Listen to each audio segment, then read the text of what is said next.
আসসালামু আলাইকুম। হ্যালো বন্ধুরা, আপনারা দেখবেন আজকে গ্রাম বাংলার যে ঐতিহ্য ধান ঐতিহ্যবাহী হেওলার বিলে আসছি ঘুরতে। তার জন্য একটা ভিডিও নিয়ে নিলাম। এটা হলো সেই ঐতিহ্যবাহী হেওলার বিল। এখন আস্তে আস্তে এটার পাশে অনেক পুকুর হয়ে গেছে।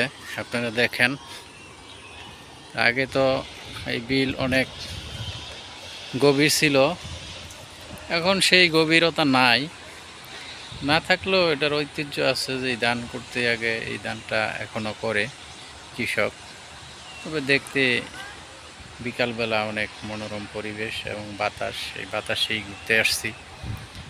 আসার পরে মনে হইলো যে একটা ভিডিও করি, করে আপনাদের উদ্দেশ্যে এই ভিডিওটা আপলোড দিব। আপনারা যদি ভালো লাগে তাহলে আমার এই ভিডিওটা সাবস্ক্রাইব করবেন এবং অন্যকে শেয়ার দিয়ে একটু দেখার ব্যবস্থা করে দিবেন।